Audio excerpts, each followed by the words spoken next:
So let me welcome you all to this press conference following the informal EU27 meeting of heads of state or government. As you know, it's part of the leaders' agenda. Now, without further ado, I first invite the President of the European Council, Donald Tusk, to take the floor. Thank you, Preben. Good evening. Today we discuss the political priorities of the EU that we want to reflect in the post-2020 multi-annual budget. Budgetary negotiations are always difficult. However, this time the debate is taking place in a different geopolitical context around Europe and with Brexit in mind. And I am pleased to say that all the leaders approached it with open minds, rather than red lines. We agreed that the EU will spend more on stemming illegal migration, on defense and security, as well as on the Erasmus Plus program.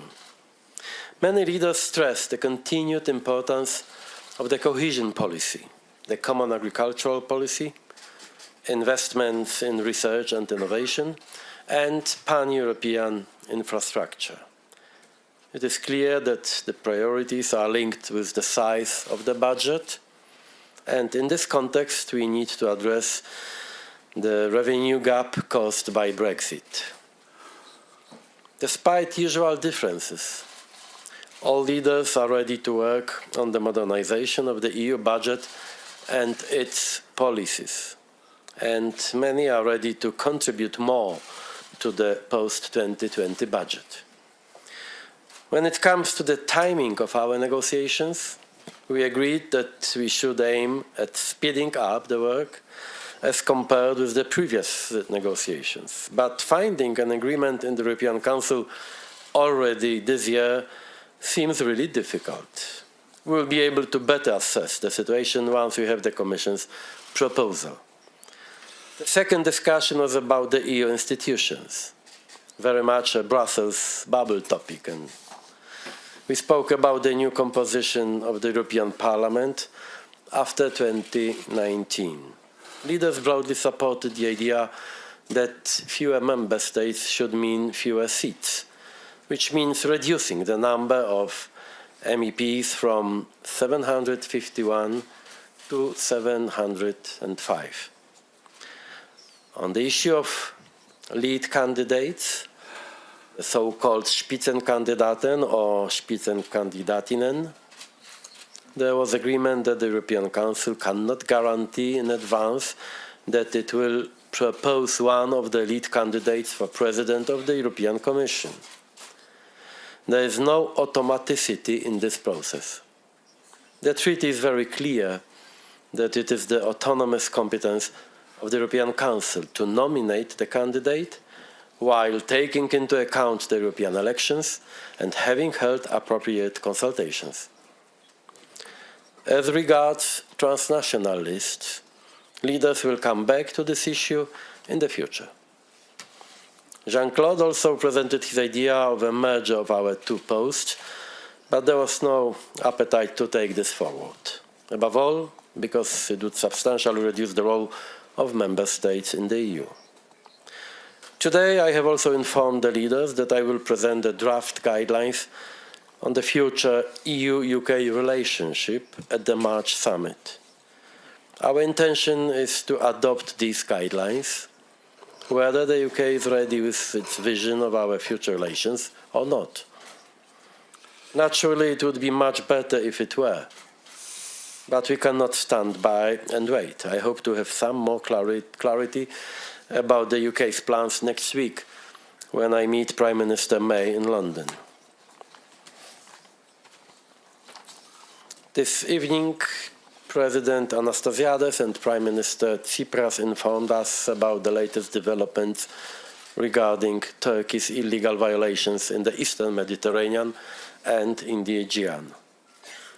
On behalf of all the EU leaders, I would like to express our solidarity with Cyprus and Greece and urgently call on Turkey to terminate these activities.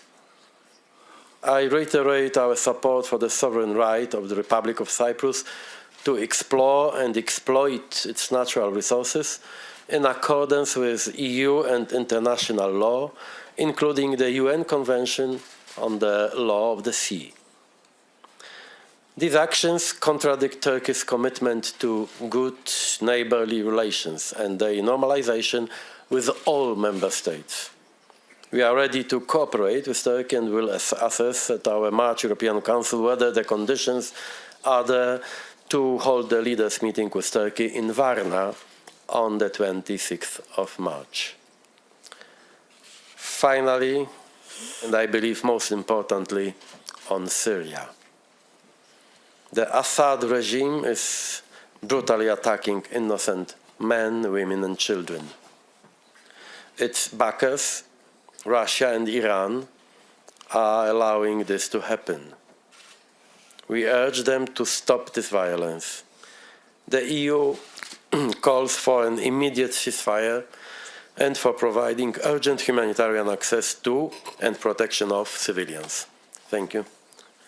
Thank you very much. I invite the President of the European Commission, Jean-Claude Juncker, to take the floor. Oui, bonsoir, guten Abend, boa tarde, good evening. I would like to start by mentioning the fact that this was the very last meeting Alex Italiano was attending the European Council. He was my Secretary General for more or less 3 years, and I'm very grateful for what he did in that capacity. We were friends, we'll stay friends, and we don't know why. But it is exactly what is happening. So, Alexander, bedankt.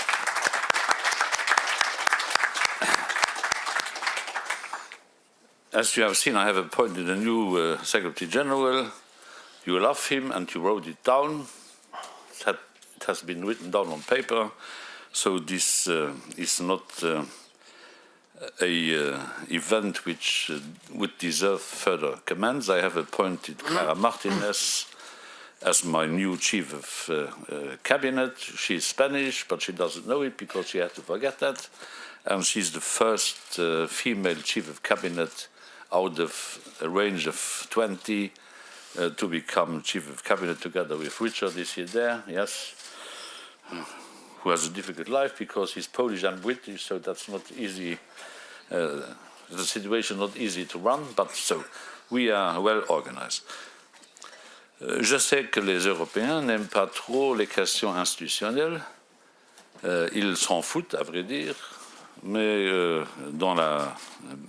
in the Brussels bubble, these things are playing a major role. J'ai développé devant mes collègues au Conseil européen les vertus qui résident dans le fait que les partis politiques européens présentent un candidat, tête de liste, Spitzenkandidat, comme disent les luxembourgeois, pour prétendre à la direction de la Commission. Ce que nous avons décidé aujourd'hui n'est pas une surprise. Le traité est ultra clair. Le Conseil européen propose au Parlement européen un candidat en tenant compte des résultats des élections européennes. Si ce candidat échoue devant le Parlement européen, le Conseil européen a 1 mois pour présenter un nouveau candidat. Dans le traité, il n'y a pas d'automaticité. La dernière fois, le traité était le même. Est-ce qu'il y a eu automaticité, oui ou non? Un peu. Et donc, la prochaine fois, cela ne sera pas dramatiquement différent de la dernière fois, mais il est évident que les États membres et que le Parlement européen, le Conseil européen et le Parlement européen ont une responsabilité partagée pour désigner le président de la Commission avec cette petite nuance que le traité dit que le Parlement européen doit élire le président de la Commission, ce qui en termes démocratiques traduit tout de même une hiérarchie d'influence qu'il ne faudrait pas que nous oublions trop rapidement. J'ai développé devant le Conseil européen mon idée qu'il faudrait se poser la question s'il ne faut pas réduire le nombre des commissaires. Personne ne lit les traités. Dans le traité de Lisbonne, il est dit que le nombre de commissaires devrait dorénavant correspondre à 2/3 des États membres. In between, le Conseil européen a pris une autre décision, ce qui est son parfait droit. Après entre les deux référendats irlandais, mais dans une décision du Conseil de 2013, il est dit que la commission qui va entrer en fonction en 2019 comportera, oui ou non, un nombre inférieur de commissaires au nombre des États membres. Et donc le Conseil européen, je me suis permis de le rappeler, doit prendre une décision afférente. Sinon, le débat sur les questions institutionnelles fut friendly, sauf lorsque j'ai évoqué l'idée de fusionner les postes du président du Conseil européen et du président de la Commission. Là encore, il ne s'agit pas d'un putsch, mais de l'application du traité. Ce que le service juridique du Conseil conteste, ce qui est son parfait droit. Pour l'histoire, les 3 pays du Benelux n'aimaient pas le poste du président du Conseil européen. À l'époque, nous ne savions pas encore que Donald allait devenir notre président, sinon nous aurions peut-être reconsidéré la question, mais nous n'aimions pas ça, et donc les 3 premiers ministres du Benelux, pendant la Convention et pendant la mise sur papier du projet de Constitution européenne, et par la suite du traité de Lisbonne, avaient proposé à leurs collègues de dire que le président du Conseil et que le président de la Commission étaient des fonctions qui ne s'excluaient pas, parce qu'il est dit dans le traité que le président du Conseil ne peut pas occuper une fonction nationale. Bon juriste, et pour avoir rédigé moi-même ce texte, je vous dis qu'il y avait une intention derrière l'imagination de celui qui a rédigé le texte. J'ai rappelé cela à l'intention de mes collègues. Cela ne se fera pas la prochaine fois, mais il faudra tout de même que le Conseil européen de temps à autre revienne à cette question qui n'est pas ultra importante pour le reste. Pour ce qui est des perspectives financières, débat que Donald a conduit avec l'élégance que nous lui connaissons, ce débat était moins conflictuel que je ne l'avais pensé. Parce qu'un assez grand nombre d'États membres ont déclaré leur intention de financer à un niveau supérieur à leur niveau de financement actuel les budgets de la prochaine période de perspective financière. Je ne saurais pas vous dire combien d'États membres, mais je crois que c'est 14 ou 15 États membres qui ont fait part de leur intention. La Commission a adopté un texte en date du 14 février où nous avons soumis à la méditation des membres du Conseil européen différents éléments de description, non pas de proposition. Et donc j'ai pu, fort de ce texte, dire à mes amis que oui, il faudra que nous coupions dans les dépenses agricoles et de cohésion. Je n'aime pas trop ça, mais ce sera la réalité. Si nous ne réduisons pas le budget de la cohésion et le budget agricole, qui tout de même représentent les deux ensembles 70% de la masse budgétaire européenne, si on ne fait pas ça, nous devons réduire les autres politiques de 45%.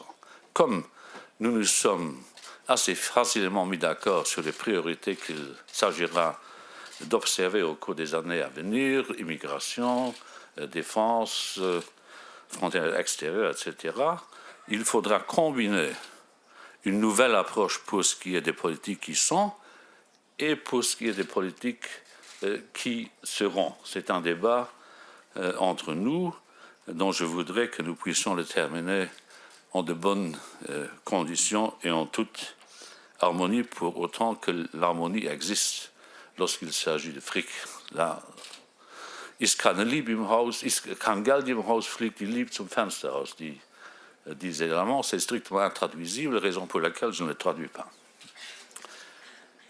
Nous avons eu entre nous un débat, je dois dire, vertueux, où tous les premiers ministres ont présenté leurs idées. Elles sont très souvent compatibles, très souvent elles ne sont pas compatibles.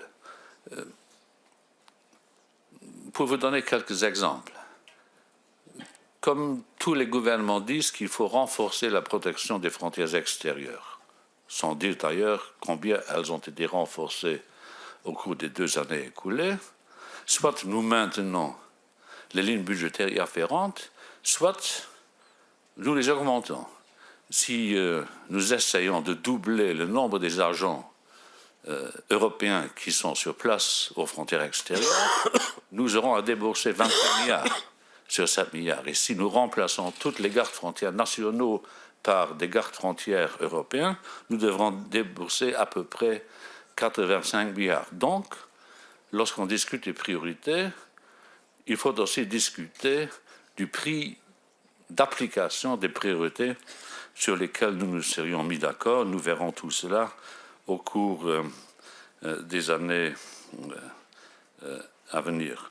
Je dis au cours des années à venir, mais en fait, il s'agit de régler cette question au cours des mois à venir. Pourquoi? La dernière fois, le Conseil européen s'est mis d'accord sur les perspectives financières 2014-2020 en décembre 2013. Il nous a fallu jusqu'à l'été 2014 pour nous mettre d'accord sur les programmes que ces perspectives financières ramenées à leur niveau budgétaire annuel pouvaient être appliquées. Si nous n'arrivons pas à nous mettre d'accord avant juin 2019, cela produira des conséquences. Moi, j'aime les propos de ceux qui disent que la qualité est plus importante que la quantité. Ils ont raison. Mais la qualité et la quantité se recoupent sur l'axe de temps. Si en janvier 2020, nous n'avons pas les perspectives financières, nous n'avons pas une véritable base légale pour préparer, discuter, voter le budget de l'année 2020. Quelles en seront les conséquences?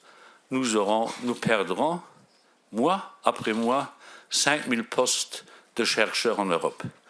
Comme tous nos collègues, à juste titre, plaident pour le renforcement des programmes Erasmus, il faut savoir que sans accord, nous perdrons en 2020 1 million de jeunes qui ne pourront pas participer au programme Erasmus. Si nous ne mettons pas d'accord, nous n'aurons pas l'argent pour aider nos amis lituaniens à démanteler une des plus vieilles centrales nucléaires en Europe. Nous n'aurons pas d'argent pour cofinancer le tunnel entre Lyon et Turin.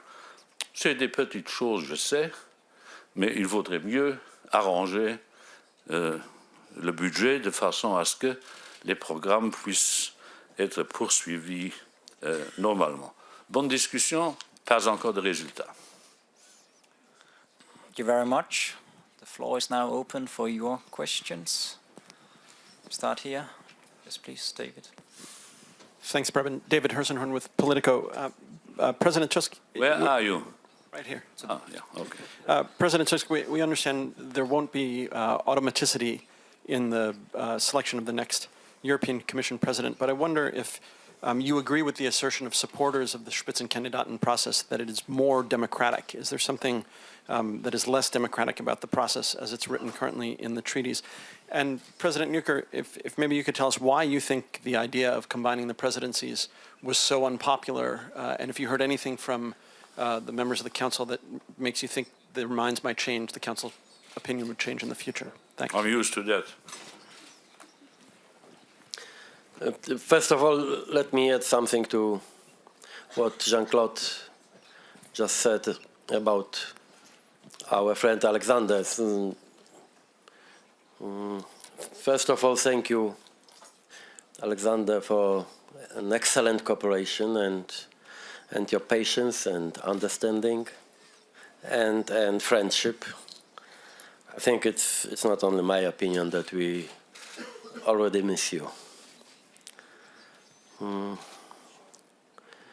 When it comes to Spitzenkandidat process, the idea that the Spitzenkandidaten process is somehow more democratic is wrong.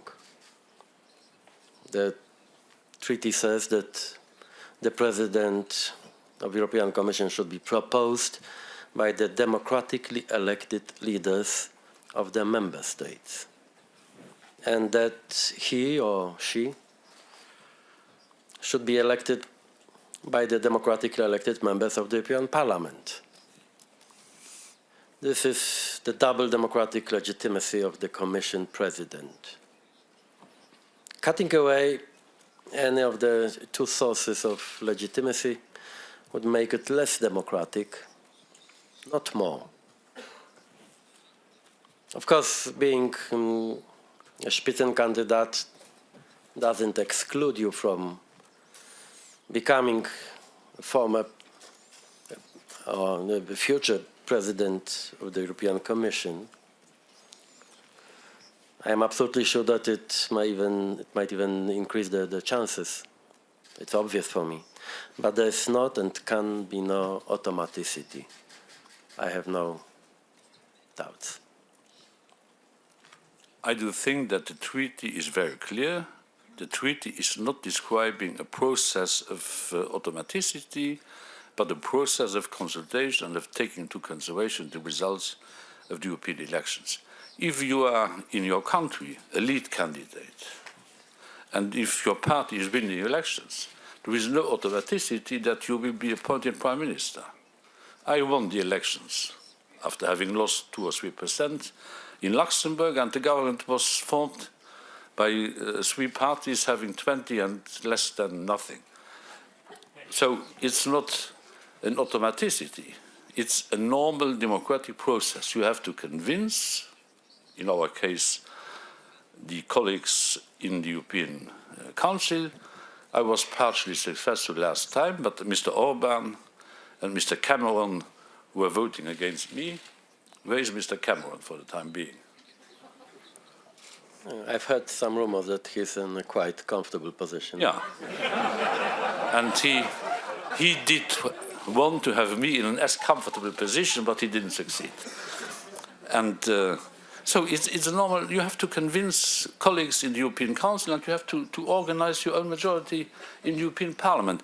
And being the lead candidate of the party is not sufficient to be able to organize a majority in the European Parliament. So you have to work together with other parliamentary groups and with other parties, so there is nothing new and there is nothing abnormal in this process. Why did I propose to merge the two presidencies? Not because I would be unhappy with Donald, that's friendship and brotherhood, that's not concerning us. But if it happened that the two presidents would be in a permanent conflict, the whole machine of the European Union and in the European Union would be blocked. It cannot be done next time. It could be done over next time or sometime. The same applies to the transnational list. I said at the European Parliament back in September last year that I had sympathy for this idea, but we have to know that in order to have this system being established, it has to be ratified by 27 national parliaments. This is not possible in the time frame we have before us. Thank you. And now turning to our right, Verena. Yes, please, the lady on the 5th row. I have a question on conditionality. I was wondering if the remarks by Chancellor Merkel yesterday had any impact on the debate today, and if there were any reactions on conditioning payments out of the next MFF on the reception of refugees. I've heard only positive reactions to this opinion. I was positively surprised because conditionality wasn't questioned. For example, the Polish Prime Minister Morawiecki said that Poland is also ready to support conditionality, and the only thing is that conditionality should be built on very objective criteria, but I think it's not a controversial opinion or remark. This is why I think that maybe not in details, but today the discussion was very general, but as for now, I think the possible conditionality is less controversial than we expected. Okay, and we take one more question. Yes, we stay there to the right. Alex, please. Hello, Alex Barker from the Financial Times. President Juncker, you explained automaticity in the process. Just to be clear, do you accept that the next Commission President might not be a lead candidate in the election? And is that a rather muddying the message to voters before the election? And President Tusk, when you're in London next week, the Cabinet seemed to have agreed on something which is ambitious managed divergence. Is that the kind of clarity that you were looking for? And what are the implications, do you think, for the guidelines in March on the future relationship that you'll adopt? I was not explaining automaticity. I was explaining the non-automaticity. That makes a difference. And the European Parliament expressed the view that the Parliament will only vote in favor of one of the lead candidates, and as the European Parliament has to elect the President of the Commission, the European Council will know when proposing a candidate what the maybe reaction of the European Parliament will be, but these things have to be sorted out after the results of the next European elections are there. And I'm not running for this, because I'm a free man, as Donald is. Had I argued that we need a Spitzenkandidat being appointed automatically by the European Parliament, everyone would have considered that I was speaking pro domo.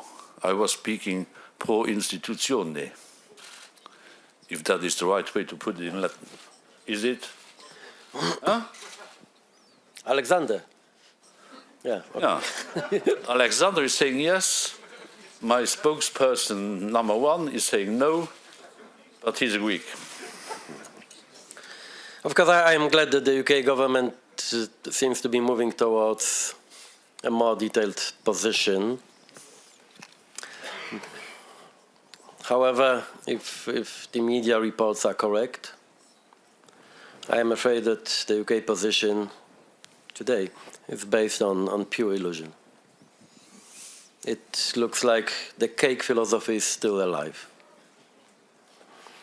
From the very start, it has been a key principle of the EU 27 that there can be no cherry picking and no single market a la carte.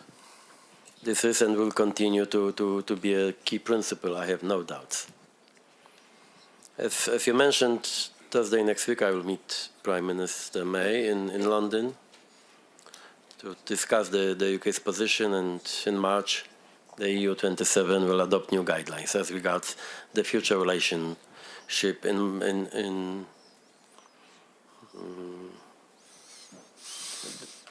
I'm absolutely sure that we'll be extremely realistic as 27 in our assessment of possible new proposals. Thank you. We'll take one last question. As the President of the Council was offering you the headline for tomorrow, Yes? yeah, I'm not ready to give an answer to any other question. I have no chance after this strong statement of the President. But let's try a last one. With that, the last question goes to you. Thank you. Thank you. Maciej Sokołowski, Polish TV, TVN. First one to President Juncker, if I may. After your meeting with Polish Prime Minister today, are you satisfied? And do you think there's any progress in dialogue between Poland and Commission? We had a meeting of a quarter of an hour at the margin of the Council. These are not really meetings, but these are sniffling events, pardon. Sniffling. But I will have another meeting with him in the next weeks. I'm rather optimistic that we can find common ground. And the second one, if I may, in Polish to Mr. Tusk.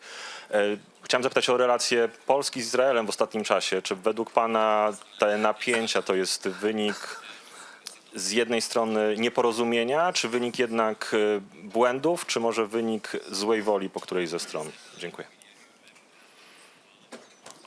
Miałem okazję dziś porozmawiać z premierem Morawieckim na marginesie prac Rady Europejskiej. Przedstawiłem mu moją ocenę sytuacji, w jakiej znalazła się Polska oraz wnioski, jakie płyną z moich spotkań z europejskimi liderami, w czasie których też poruszałem te kwestie i starałem się zadbać o dobre imię naszego kraju w czasie tych rozmów, co dzisiaj nie jest taką prostą sprawą, co także premier Morawiecki rozumie, co wynikało jednoznacznie z naszej rozmowy.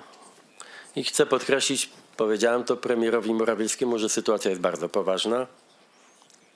Dotyczy bezpośrednio polskich interesów, polskiej reputacji i polskiej pozycji w świecie. Jest tylko jedna rada. Trzeba zatrzymać